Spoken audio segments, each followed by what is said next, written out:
Now what's a man gotta do to get that sort of attention from you? If that's the sort of attention you want, Larson, you're well on your way. Sounds like fun, but I'm only here to make an introduction. Lara Croft, meet Jacqueline Natla of Natla Technologies. Good afternoon, Miss Croft.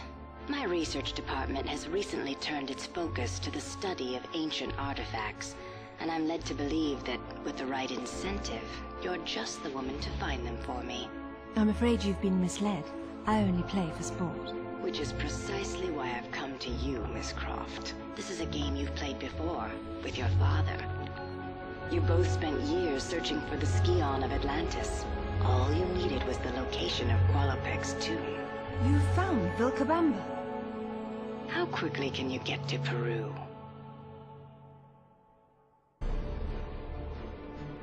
Vilcabamba continues to elude us, and my insistence that we press on in spite of these failures has morale low. I suspect Jenkins to be the author of this sedition. He simply refuses to accept the possibility that Atlantis is the foundation upon which all known civilizations were built.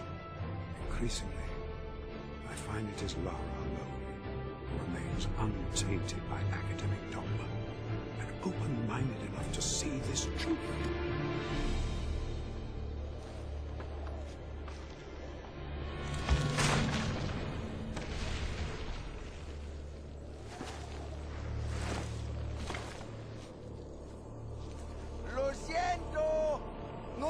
Bastante cuerda.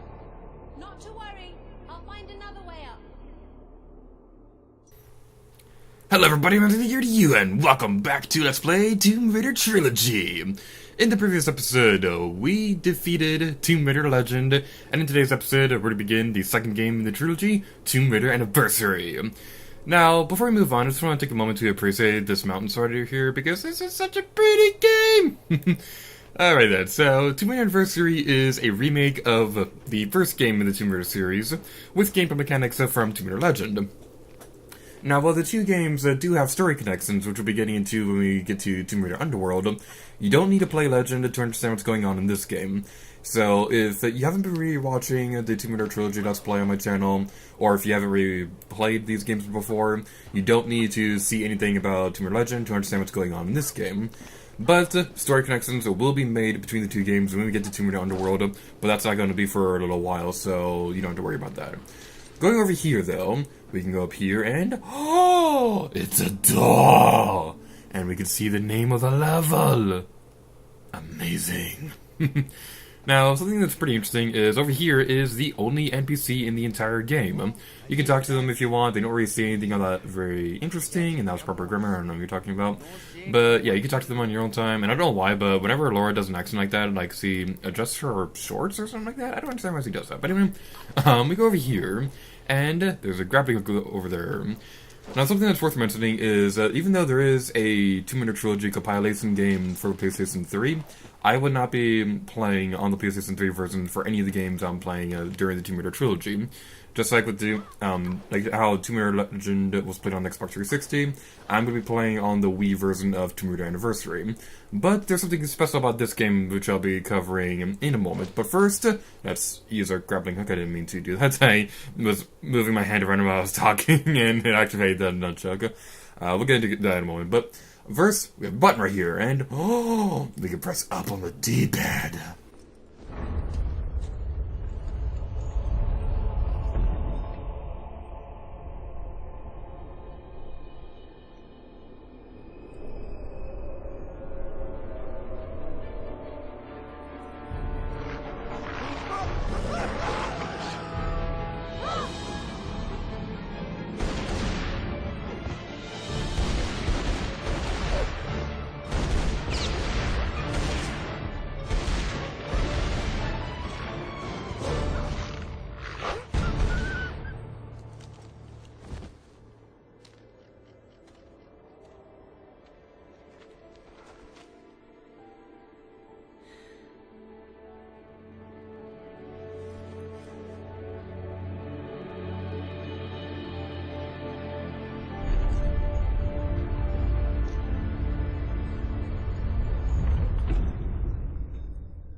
Alright, so this right here is going to be something that's going to be pretty interesting about this part of the Let's Play in particular. I'm going to be demonstrating visual comparisons between Anniversary and the original game. So on the corner of the screen right here, you'll see what that part of the game was like in the original Tomb Raider game. And you may notice, we start the gameplay off in this tunnel cavern thing, rather than outside. That was a section of the game that they added to Tomb Raider Anniversary, which is pretty interesting. So we go through here and we activate this dart trap. Now you can either evade it like normal, and this is probably the fastest way to do it, but it's also the most risky because you're likely to take damage. Or you can take the method that I didn't find out until literally today. Like I was trying to record this a moment ago, and it was a complete failure of a recording session, and it was completely terrible. And when I was like goofing around with this level, when I was resetting my recording system, I found that there is some switches you can activate to deactivate the darts. This probably isn't the fastest way to do it, so if you're on a time trial, just go right through the darts. It's that going through the darts without deactivating them is probably the fastest way to do it. So yeah. Going over here, we can go up the steps and jump over here. Yay, platforming in a platforming action game or something. Now, going over here, you could go off to the left, but there's a passageway over here that we can go take that will lead us to our first reward. This will be a 100% Let's Play, just like Tomb Raider Legend and my original Let's Play of this game. So you don't have to worry about that. And one of the reasons why I'm playing on the Wii version again is because there's an exclusive reward to the Wii version that I want to demonstrate. We won't see it in this video. We'll see it in the next video, but just keep that in mind. When Nora is about to fall on a ledge like that, you can press F on the D-pad to recover from that, so don't worry about that. Going into controls, the Wii Remote and Nunchuck combination is the only control scheme available in the Wii version of this game. There's no GameCube support or classic controller or anything like that. This is also the only version of Tomb Raider Anniversary where you can freely aim without locking onto enemies or anything like that. You can still lock onto them to make it easier to aim, but you can freely aim your weapons and things like that. And it's very useful, and that's one of the bigger reasons why I consider this to be the definitive version of Tomb Raider Anniversary. So yeah. You can also hold down the C button on the nunchuck and point at the screen to move the camera around to make up for the fact that the Wii Remote nunchuck lacks a second analog control stick. So, you don't really see a whole lot of Wii games do that, and I think that's a pretty interesting way to control the camera, even if some people might think it may be a bit gimmicky. Stick the nunchuck to use the grappling hook and press up on the D-pad and thumbstick to go up and down. I'm going to warn you guys right now, if you're not a fan of motion controls, you may want to go for a different version of this game, because this is probably one of the most motion control heavy games on the Wii that came from a third-party company. That's, good.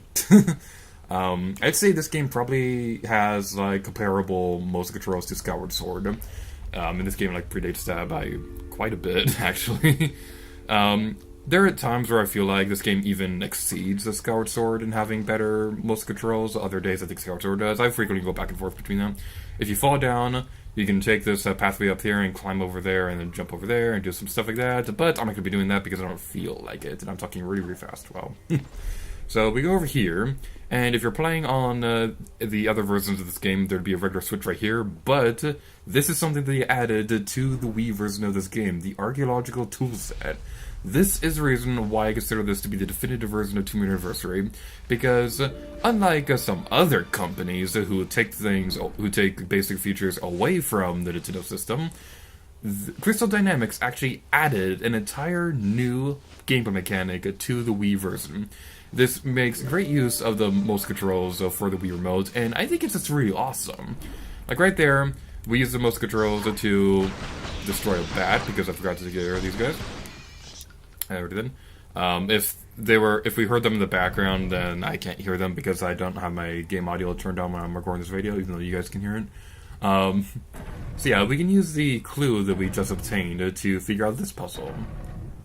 And I think one more to do it. And yes, we did. Like I said earlier, if you're playing on the non-Wii version of the game, you can just activate the switch right there. Those puzzles right there are exclusive to the Wii version. And going over here, ooh, it's a bridge. It looks perfectly harmless. I'm certain nothing bad will happen if we try crossing the bridge. Oh no, it collapsed, and there are bad guys, and Laura's taking damage, and the seat is the only thing that's frozen when the bridge is still moving, because that's how physics work. Alright, so, going into combat, you press the Z button on the nunchuck to aim, and press the B button to open fire. You can also stick the remote, you can also stick the nunchuck to dodge, which we'll be getting into a bit later, or I can demonstrate right now.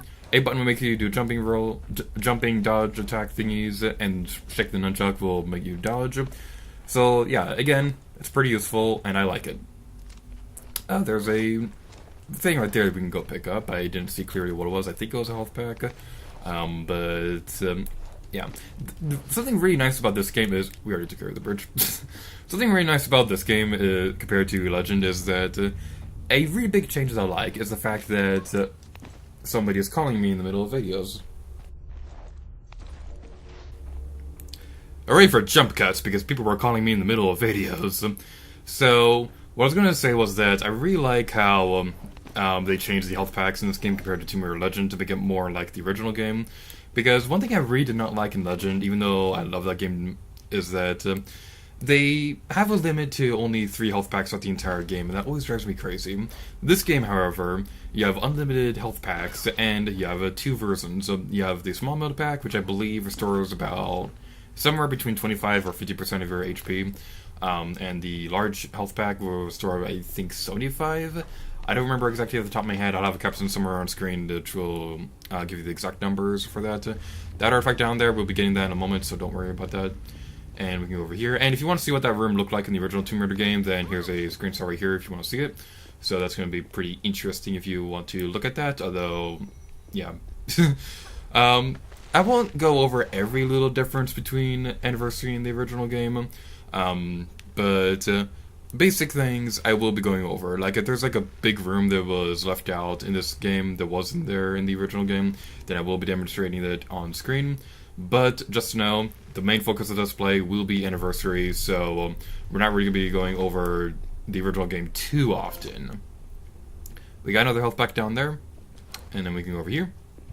And there's a pathway down here, which looks pretty interesting. And you want to be careful, because... Oh, it's a bear! Oh my god, it's so scary, and it actually looks kind of fluffy. It looks so adorable. We killed it! I'm a monster! Now, one thing that I absolutely love was how the bears looked in the original game. Now, keep in mind, this is PlayStation graphics, so it's gonna look a bit funny. The bears in the original game look like freaking teddy bears.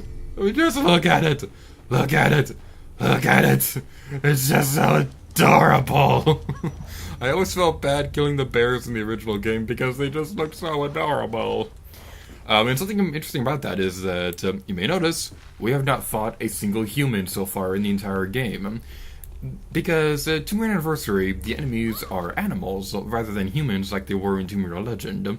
So the reason for that was because when they were developing the original game, Crystal Dynamics, no, it wasn't Crystal Dynamics, I think it was Core, whoever was in charge of the Tomb Raider series back then, they didn't like that a whole lot of games back then had you killing people, so they wanted the enemies to be animals. The funny thing about that, though, was that they didn't realize that a lot of the animals that they had chosen to be the enemies in this game were actually endangered species.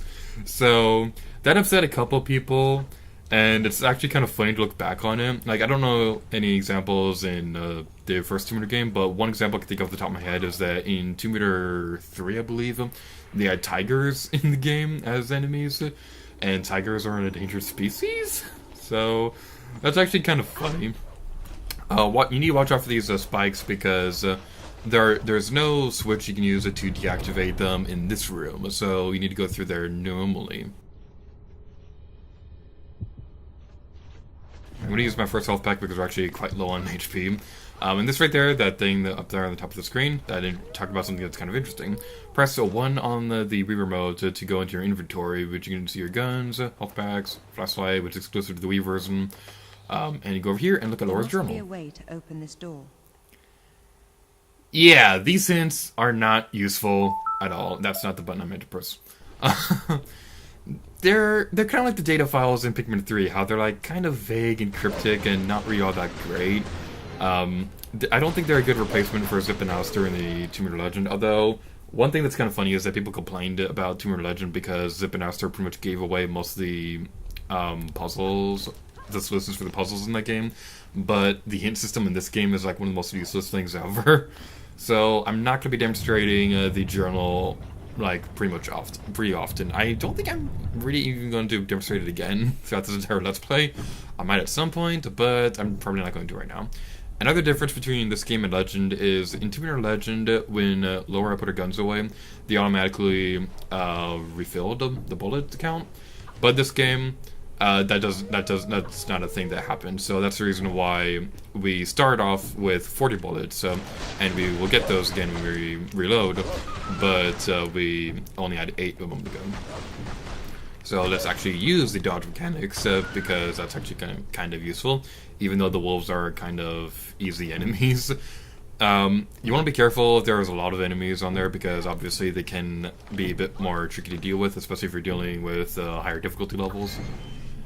And you also want to make sure you go through this entire area kind of quickly because I believe this area is on a timer. I don't know exactly how much time you have, but I've never run out of time on this, so you should probably be okay. And you want to crouch just so that when you walk off a ledge, just so that you can safely grab onto the ledge without worrying about falling to your deathly doom. And now we have opened the door. If we go through there now, we will end the video. But there is another reward that I want to go grab real quick. So we go back up here.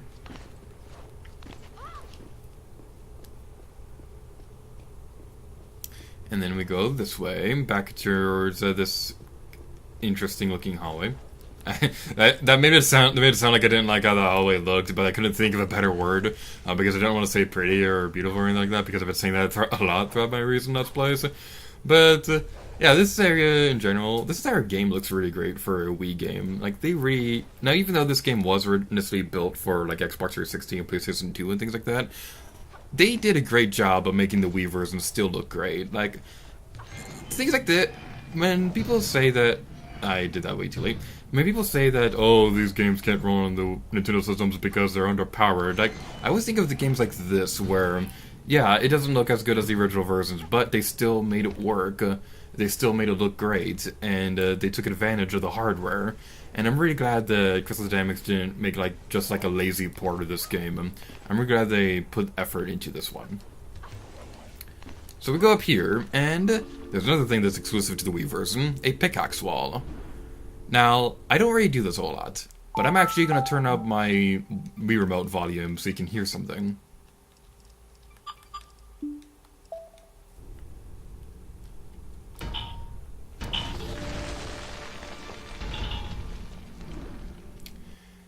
The sound effects for the Wii Remote, you can hear like the archaeological toolset, and also you can read this on your own time, but I'm not going to be reading it.